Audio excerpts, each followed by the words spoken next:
Welcome back, everybody. Welcome back to Animation Station, your message for anything and everything animation. And welcome back to year-end list season. Today we have our second list of the year-end list season. This time, not quite the best, but far from the worst. We're going to talk about the top 10 most surprising movies of 2023 now. There has been a lot of them this year, believe it or not, and there's actually been a fair decent amount of surprises, but also a fair decent amount of disappointments, as I'll talk about in the next video, which, spoiler alert, is the most disappointing list. So, yeah. I'm gonna try to do this one just one take this time instead of the the super overly crazy stuff I did for the best list last night. Like, seriously, that thing took forever. So, instead, I'm going to do this one a bit more simple, a bit more to the point, because I know that this one is not going to get the views of the best or the worst list. Who knows, maybe I'll be wrong, maybe I won't, who knows. But anyway, let's go ahead and get this started. No honorable mentions this time, we're just going to go straight into it. This is the top 10 most surprising movies of 2023. I hope you guys enjoy. So starting the list off at number 10 is a movie that I did expect almost nothing out of. It's part of a franchise I'm not really a huge fan of. So, naturally, when it's actually good for once, you know what? I smile. I feel good. And I'm glad that this movie is good, especially after how many crap ones I've had to suffer through. Number 10 on the most surprising list is going to be Transformers Rise of the Beasts. Now, I have a complicated relationship with this series. I didn't grow up on the old cartoon or any of those older shows. I didn't watch Beast Wars or Centurion or whatever the other ones are called. No, I grew up on the Transformers animated anime and Transformers Prime. And both of those are great. And then there were the live action movies, which were mostly quite bad. Like, the first one's decent, it's okay, that one's passable. But then 2, which was my favorite as a kid, now absolutely sucks. 3 was the only great one of the actual Michael Bay films. 4 was garbage. 5 is unwatchable. And Bumblebee was amazing. So going into the Rise of the Beasts, where they were adding the Predacons and all these new things as well on top of all that, my expectations were kind of in the middle. I was definitely intrigued by the fact they were adding Beast Wars into it, and that we were having a new protagonist, a whole new style, a whole new director, a whole new visual flair, and of course adding in the sorry, I forget their name, but the Beast Wars versions of the Autobots, and they're pretty cool. Scourge was a pretty intimidating, scary villain. The fights are pretty good. The CGI is actually pretty good, decent quality. It's not amazing, but it's fine. Pete Davidson as Mirage was actually far less annoying than I thought he was going to be. And just a lot of other factors kind of just pulled up to this being an overall really enjoyable experience. And yes, it's no Bumblebee. Yes, I still think Dark of the Moon's better than this, but honestly, I still think this is a pretty good Transformers movie, easily the best we've had in forever. And if it leads to more sequels and more stuff down the road, I'm more than game for it. I think it can be really cool. So, yep, number 10 on the most surprising list is Transformers Rise of the Beasts. Though, one big nitpick I do have with this movie, you did my boy Bumblebee so dirty through half the movie. And that is not excusable. But, yep, that is number 10, Transformers Rise of the Beasts. Number 9 is a carryover from the best list, and that is Elemental. This is a movie I pretty much already talked about all the reasons why I liked it in my best list video, but to make it short, sweet, and to the point, it is a big comeback from Pixar after releasing 2 back-to-back stinkers last year. And it's a simple but very touching, funny, enjoyable, entertaining, heartwarming love story. And has absolutely wonderful animation on top of that. That's about as short and sweet as I can put it, because I already made a big whole thing about how much I enjoy this movie in my best list. So, you want more details, go watch that, but it definitely was one of the most surprising movies of the year, and showed that, well, Disney definitely bombed financially this year, they weren't that bad quality-wise. Like, heck, I'm pretty sure there's a decent shortage of Disney movies on my worst list this year, which, considering how much I put them on the worst list last year, yeah, it shows improvement. So, good on you, Disney. And this is a great Pixar film you need to check out if you haven't already. Moving on. Number 8 is going to be Tetris. This is a movie that I expected almost nothing out of. I mean, come on. You're making a video game movie about a video game that has no action in it whatsoever. It's just a puzzle game. How would that work exactly? Well, here comes Taron Egerton to prove me wrong and create one of the most interesting and unique biographical movies I've seen in a while. It's not autobiographical because it doesn't star the real people, but it is a surprisingly very compelling story about how, Tetris had to go with this fight. The people that made Tetris, they kept trying to take it to different companies, mainly their big competitor, I believe, was Nintendo, I believe.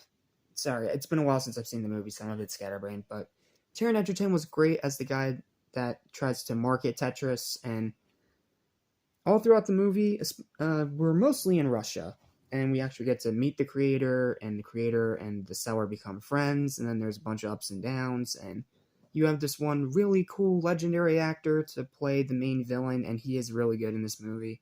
And a lot of this movie is mainly just a lot of business talk, which I can understand if that bores some people, but trust me when I say the performances more than make this one worth it. I can't say it's like the greatest video game movie of all time, because after all, Sonic Movie 2 exists, but that's because that's what I prefer. I'm not really the biggest fan of like these business discussion movies. But surprisingly enough, this one's investing, endearing, fun, surprisingly pretty funny at times, and all throughout, I was actually pretty entertained, so because of that, it deserves a spot on the most surprising list, but not quite the best list, because it still has a few problems. You want to know why? I made a whole review about it. Go watch that. So, yep, that is number 8, Tetris, on the most surprising list. Number 7, time to get controversial, because I appear to be the only person on planet Earth that actually will defend this movie on the internet. Number 7 on the most surprising list is Winnie the Pooh, Blood and Honey. Yeah, I know that many of you probably are about to click away from this video, but before you attack me with pitchforks and flame torches, let me explain. Yes, if you look at it critically, this movie is bad. But it's not trying to be high art, guys. If you went into it with that expectation, you're in the wrong place and looking for the wrong movie. What Blood and Honey is a throwback to the cheesy, silly, forgettable, one-off B-movie slashers of the 80s. Stuff like Killer Clowns and Chopping Mall. Those kind of 80s B-movies that a lot of people absolutely love, despite the fact that they're not exactly good movies. Does this one take itself overly seriously? Yes, and that's one of the reasons why I didn't give it a higher score than I did, but I ended up having a great time with this movie. Yes, it is predictable. Yes, the acting is, for lack of a better term, shit, but outside of that, it's actually really good and surprisingly knows the movie that it is and rolls with it and has fun with it. And the kills in this movie are really great too, despite the low budget, so yeah. Despite the assignment given, this was actually one of my more enjoyable experiences of this year. And I can understand some critics not liking it, but the people that are like giving it zeros and calling it like the worst movie of the year, no, it is far from that. It is a movie that knows what it is and just tries to make something decently entertaining out of it. And instead, it turned into a legitimately great horror film that I had a great time watching. And I'm excited to watch the second one. You want to know more? Go watch my review. Point is, I really enjoyed this movie. I don't care if I'm in the minority. I really dug this one. And even though it has its flaws, and yes, if you look at it critically, it's not a good movie. But if you look at it and go into the mindset of a turn your brain off, cheesy B-movie slasher, this is exactly what you get. And I feel like when you go into it with that mindset, you will have a better time watching it. So, Yep, number 7's Winnie the Pooh, Blood and Honey. My personal opinion. I will understand if you disagree, but don't be a turd in my comments, okay? So that's number 7. Number 6 is Wish. Pretty much copy and paste everything I just said about Elemental here. Wish is another surprisingly great Disney film in a year where they were surprisingly trying to do their best to actually win me back after suffering through so many stinkers. And like I said in the best list, yes, Valentino almost completely ruined said movie with his terrible jokes and dialogue, but outside of that, you had an actual great Disney villain again. I love Asha as a Disney princess. The animation is gorgeous, very storybook-like, even though it's nowhere near the level of Puss in Boots 2. Let's not even kid ourselves here. The music is wonderful, the story's really good, and there's a ton of old-school Disney references for the fans to smile at, so... Yeah, unfortunately this movie's not doing so well in the box office, so we'll probably be back to the same garbage mediocrity that I've come to expect from Disney. But for a 100th anniversary celebration, you can do far worse. This was the make or break movie for me with Disney this year, and because of this movie, I'm willing to give them another chance. So, yep, Wish was a great film. I had a great time watching it, even if I'm one of the only people that did. It is what it is, and that's why Wish is at number 6. Number 5 is going to be Megan. This is the first movie released in 2023, and it's a movie that I went into it with odd expectations. Like, you have a bit of a Child's Play knockoff with this super high-tech robot girl, and she goes around killing people because of some kind of mess up with her AI. And apparently this movie was supposed to originally be a backhanded parody to the awful, awful Child's Play 2019 remake. And in that sense, it also really works, but it also just works as a lighthearted PG-13 fun horror movie. And also the thing that blew up on TikTok. The performances were really good. Megan herself is actually really good. I wouldn't be surprised if she becomes a horror icon in the next few years, just like Art the Clown. There's some great moments in here, great dialogue, some really clever visual gags and jokes. And yes, the acting is not very good, but it's Blumhouse. You can only expect so much. But the kills, especially in the R-rated cut, more than make up for it, because this movie is bloody, bloody, bloody in the R-rated cut. And yeah, because of that, I definitely recommend watching that, and not the PG-13 cut that got thrown in theaters. But outside of that, the movie was surprisingly successful. We are going to be getting a sequel soon, and honestly, I'm all for it, because I had a pretty great time watching it. But it didn't make the best list because it was very, very stiff competition this year. Oh, whoops, I had these backwards. Oh well, let's just roll with it.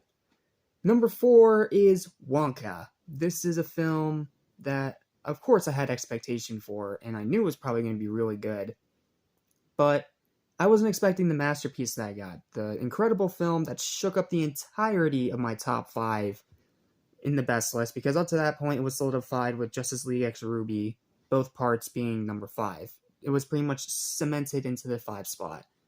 And then I watched Wonka, and it fell back a bit because Wonka scored the third 12 out of 10 of the year.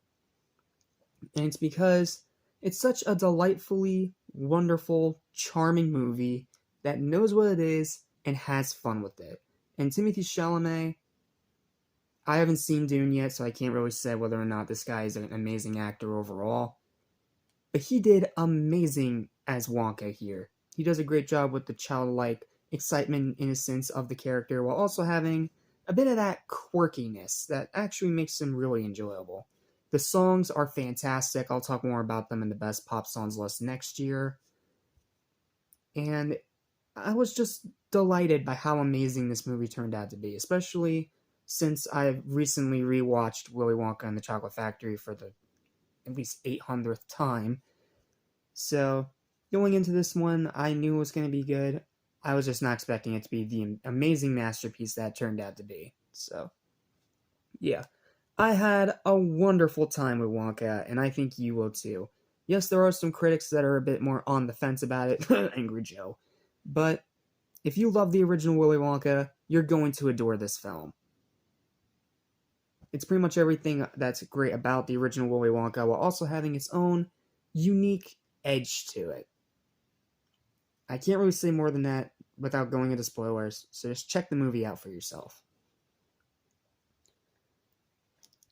Number 3 is Five Nights at Freddy's. This is a movie, again by Blumhouse, that I didn't know what to expect.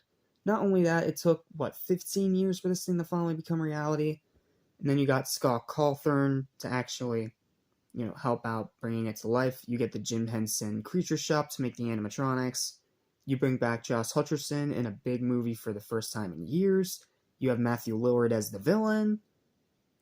It was all building up to something good, but I was not expecting it to be so great that I've actually now become fully invested in the FNAF franchise.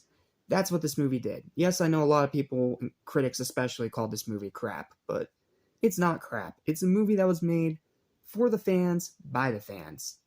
And I pretty much went on a huge 4-minute spiel about why this movie is so great in my best list, so I'll just say this.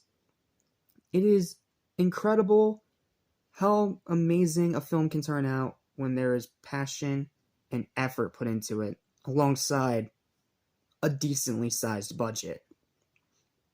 This has become one of the highest grossing video game movies of all time, and I can honestly understand why, because it is a fantastic film. Check it out if you haven't already. Do not listen to the critics. If you're a fan of FNAF, this movie's going to more than satisfy you. Just, be aware it won't be the greatest movie ever. There are a few little nitpicks here and there, which I went on and on about in my review, so. But all you need to know for now is that this is a fantastic movie that's more than worth your time, and definitely among the biggest surprises of the year. I was expecting something kind of decent, one and done. I came up with something that I love so much that I now proudly own the DVD.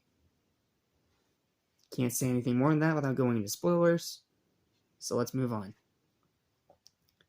Alright, these next two films are two movies that weren't on the best list, so I'll actually be able to go more in depth, and I mainly ran through most of the rest of these because I wanted to save most of my actual conversations of this list. Excuse me, I have a cough drop in my mouth. For these two movies specifically. Not only because they are the biggest surprises of the year, but also because there's definitely some topics that need to be discussed. So, let's go through it together. Number 2 on the list is going to be The Little Mermaid remake. Yes, Disney's third appearance on this most surprising list. And trust me when I say, this was definitely surprising. You may know this about me by now, but I hate the Disney live-action remakes. Most of them are pointless, most of them are far inferior to the original, and most of them are just an absolute pain in the butt to sit through. And going into this new Little Mermaid remake, I pretty much knew that, okay, this is going to be the same thing again, the same stupid, crappy, freaking live-action remake.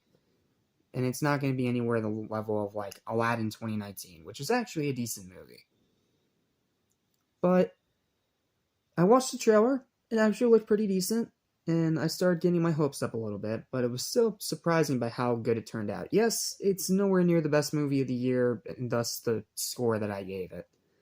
But this is a movie that is actually surprisingly very good.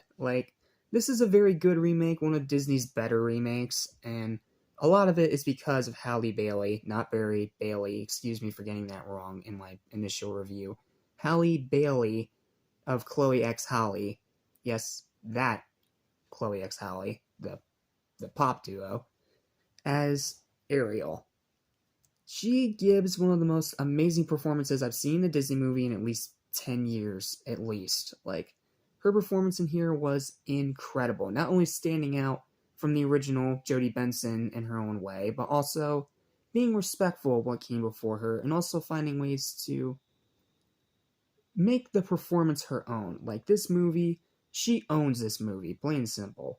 Whether she's in her mermaid form or in her human form, she is fantastic all throughout the film, and most of the time it was her alone that had me engaged, all throughout the movie. And then you add in the decent music. I actually like most of the original songs they put in here, though their version of Under the Sea with Aquafina rapping, that that thing needs to burn in hell. But outside of that, the rest of the songs are actually really good in here. The story's surprisingly good, has a few differentiations from the original source material, so it doesn't feel like it's copy and paste like most of these remakes. And it was surprisingly really entertaining. Like, I had a really good time watching it, and that surprised me, considering the fact that you're talking to the guy that's not even that big of a fan of the original Little Mermaid. And it's because I saw it much later in life.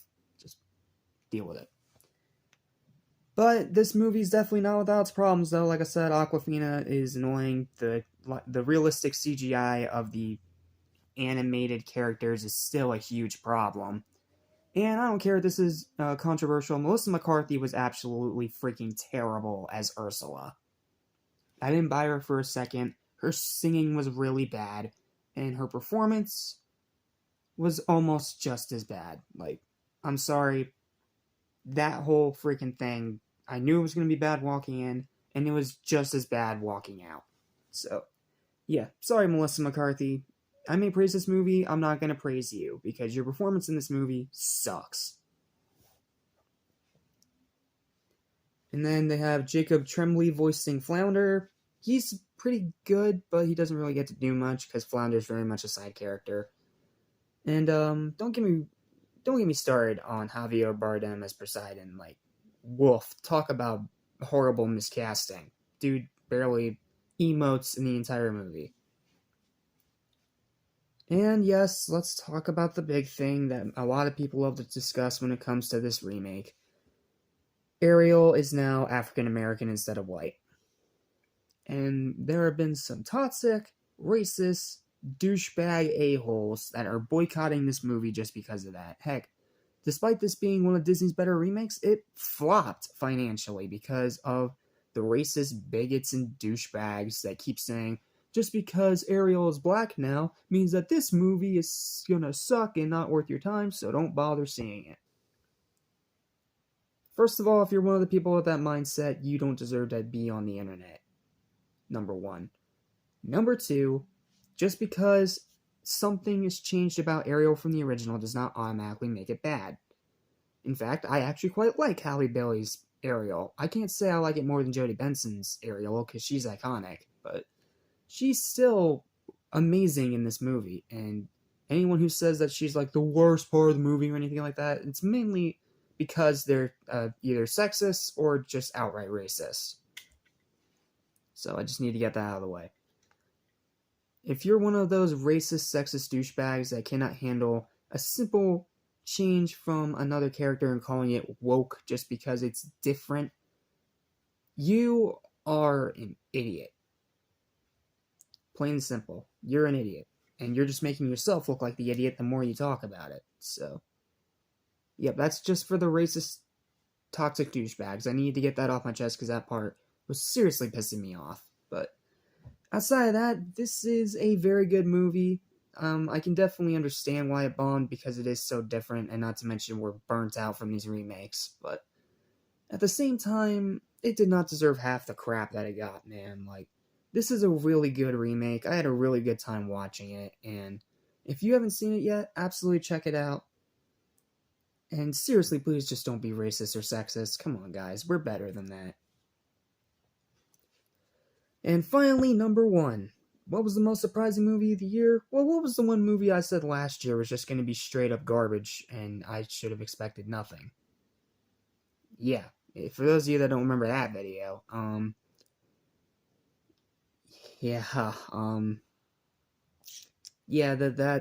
that prediction did not age well. Because my most surprising movie of the year also happens to be one of the biggest movies of the year. And that is the Super Mario Bros. Movie. This is a movie that I expected literally nothing out of. It's from the writer of Teen Titans Go, which is crap. It's from Illumination, who's been putting out pretty much nothing but crap recently. And it was going to just be like this big budget adaptation of the Mario games with Nintendo fully involved and kids being the main target, and I was just sitting there rolling my eyes like, oh jeez, is this going to be just as bad, if not even worse, than the original freaking 90s movie? Well, things started looking up when the first trailer came out. Yes, Chris Pratt, not a good Mario. He's not terrible, but he was not good as Mario. Most of the time, he did take me out of the movie. But the animation, my goodness, Illumination did go 100% all out with the big budget that Universal gave them because my goodness, the freaking animation in this movie is stunning. Every detail, every fiber, fabric, every cloud in the sky, every single little bit of detail and style all throughout the movie is fantastic. Like, seriously, that was the one thing I knew about this movie going into it, even with that negative mindset, that it was at least going to look absolutely gorgeous. And it did. The animation in this movie is fantastic. And if you seriously have not witnessed this animation yet, you need to. So yeah, I knew the animation was going to be good. But then we had the voice acting announcement at one of the Nintendo Directs, and yeah, you guys might remember my reaction to that one. So, of course, that added even more negativity to the movie, but I'm going to say right now, most of them actually delivered a really good performance. I already spoke about Chris Pratt's Mario. I mean, he proved me wrong. He wasn't absolutely terrible, but he was just okay. He was one of the weakest parts of the movie still. But Charlie Day is Luigi, Anya Taylor-Joy is Peach, Jack Black is Bowser, Keegan-Michael Key is Toad. They were all phenomenal through this movie. Like, I was surprised how well that they did. But then you have some of them that were going to be bad, that I knew were going to be bad. Seth Rogen as Donkey Kong, bad. Fred Armisen as Cranky Kong, bad. And yeah, it still sucks that Charles Martinet's final appearance in a Mario project before his retirement was in a cameo where he dressed like Jumpman from the original Mario. Like, I like the reference, but why did he have to be a cameo? Come on, why couldn't you have made him like, at least make him Mario's dad or something at least? I mean, come on. And then the story, it's pretty simple, but it's a story that is very well investing.